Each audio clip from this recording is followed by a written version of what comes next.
in a partnership where I'm doing the work and I appreciate what you've just said, it's pre-paving and getting yourself into the grid. But in a partnership where I'm with my partner and he's the, I suppose, the chief breadwinner, and we're trying to achieve, financial stability and achieve goals and work together. And I'm trying to stay in my vortex and be in that spot where he isn't. And could you just give you must find a way of perceiving him in a way that you can stay in your vortex regardless. And then he will change accordingly. It is your job. He will pick up on that, and perhaps whether he does or not, it doesn't matter. Right. What he does or what he doesn't do isn't any of your business. You have to find a way of perceiving him in a way that makes you stay in alignment with your desire for prosperity. And when you practice that, if he's off on some rant that doesn't mesh with that, you'll zig while he zags, and it won't be there for you to see in time. So the question is, can I affect the point of attraction of someone else? And we say, yes, but as long as your attention is upon someone else's point of attraction, you're not dealing with your point of attraction. And you can't deal with someone else's point of attraction until you've dealt with your own. So you have to see your financial situation as you want it to be. Well, Abraham, it's easier said than done. It's easy for me to see it, but there's someone else out there sort of stirring it up in a negative way. You mean I should just ignore that? And we say, law of attraction will help you ignore it, or law of attraction will help you stick your nose right in it. It depends on the grid that you're creating. You see, this is a really busy, very hard-working world that you all live in. When you are trying to move all of these moving parts into the perfect positions in order to get what you want, because you're not utilizing the leverage from the energy that creates worlds. You're not using the energy that law of attraction provides for you. You're flowing your energy all over the place and then trying to clean it up with action or with words or with understanding. It's so typical. I need to get to the bottom of this. And we say, there is no bottom.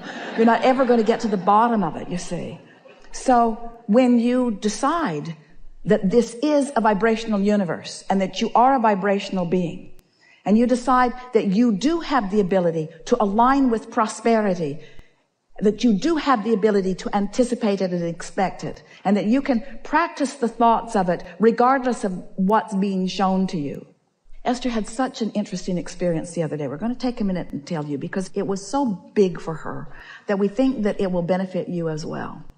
So when you think about something like this wonderful topic that you've presented here, where you believe that you are feeling one way about a subject and you believe that your partner is not feeling the same way, and further, you believe that what he feels is affecting your co-creating, feels like you don't have the power to create around what he's doing. And that's only because you keep noticing what he's doing. But nevertheless, we understand why it feels harder when there is something out there. It feels like you can't control the economy, and it feels like you can't control the way people respond to his business, and it feels like you can't control the way he responds to his day, and so forth. It feels like there are a lot of moving parts. So the other day, Esther had a very simple request that she was making of two wonderful men who live on her property in San Antonio, who keep the leaves cleared out of her pool and the leaves dusted up from the porch and keep things looking good for her. And she really doesn't care about what it looks like when she's not there, but when she is there, she would like the leaves not in the pool. And so she said to someone who was talking to them, please ask them if they could come at 7:30 every morning. And while I'm getting ready, they can take care of that. Then I can open all of my curtains and I can enjoy the beauty of my very clean space, because I'm going to be sitting here editing all day, and that's right where I'm going to be looking. And if it was all nice and tidy, I would really, really like it. And so the person that she asked to tell them went off to tell them. And so now it is 7:30 in the morning and they don't come. And then it is 8:30 and they don't come. And now Esther is on the telephone, and now they come with the leaf blowers and so forth. And Esther thought that was a really simple request. It could not have been a simpler request. They're right there. They live there. They have brooms and blowers. They all operate on the same time. Esther pays them really well. She knows that they adore her. She believes they would take a bullet for her. Why will they not come and clean up my leaves? So she asked the friend, what do you think could have possibly gone wrong? I don't know. I said it very clearly. No worries, Esther says. But tomorrow, if you could ask them if they could be there at 7:30, I would really,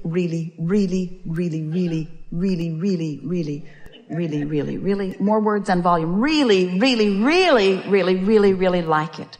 So the next morning, Esther is so excited. She wakes up at 6:30. She gets all ready. She's watching and watching and watching.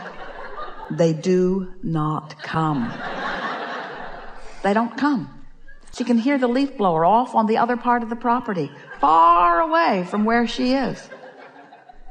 And so Esther asks them to come. And she says to them, I've requested that you come at 7:30 in the morning. It will just make my day so much better. Why do you not come? And they say, we don't want to bother you. And Esther said, so let me tell you the translation of that. Please come at 7:30 and clean the leaves from my pool. No, we don't want to bother you. Please come at 7:30 and clean the leaves from my pool. No, we don't want to bother you. Now, this may seem absurd to you. You may think that there is a communication problem with words. There is not. You may think that they do not speak the language. They do. You may think they are in a different time zone. They are not. So, what is the answer to this? The answer is that they can't buck Esther's current. This is the universe saying to Esther, don't run your life through requests and schedules. Don't run your life. Now, we know it sounds bizarre, but to Esther, it was a magnificent understanding because she sees those things out there in those big pictures. She's thinking about world peace. She likes the solutions to the immigration problem. She likes the gay rights thing that is shifting around. Esther likes these world movements that are taking place. She likes those big issues, and she knows that there are a lot of moving parts out there. And she wants to understand that whether it's big out there like a castle or whether it's right under her nose like a button, the laws of the universe are all responding to her in exactly the same way. Are you following? To Esther, she understands that she's got something that she wants to do vibrationally. There's something stuck in her vibrational craw that is keeping even the most obvious things from happening. And isn't it nice when someone refuses to do what you ask them to do because they're responding to the vibration that is so real? Don't you like that? Don't you love it when your husband behaves exactly the way you expect him to behave, not the way he's supposed to? Don't you love it when your employer treats you just exactly the way you expect to be treated, not the way you deserve, but the way you expect to be treated? Don't you love this law of attraction that is so completely consistent? What's stuck in Esther's vibrational craw? She's been beating the drum of it quite a bit lately. If I really want it to be the way I really want it to be, then I just as well do it myself. I just as well do it myself. Because if I do it myself, it will be the way I want it to be. In other words, she's got a little martyrdom going on there, you see. And the universe is saying, you want to be a martyr? These people who ordinarily would do exactly what you're saying cannot buck your current. And it's compounded by the fact that Esther, like you, wants more than life itself to understand this, you see. Tend to your vibration first. Be someone that offers the vibration the way you want it to be. Go general. Make your lists of well-being. Train yourself into the frequency of expecting good things to come. And each time another comes, and it will, and another comes, and it will, and another comes, and it will, and another comes, and it will. Each time another, and another, and another comes.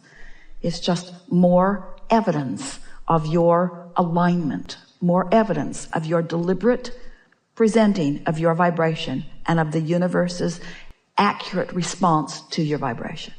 We're going to take a segment of lunch, but we want to say to you before you go that if you will just ponder this one thing over the next days and weeks, and that is The universe is always yielding to you exactly what you are putting out vibrationally. There are no exceptions ever, ever, ever, ever, ever.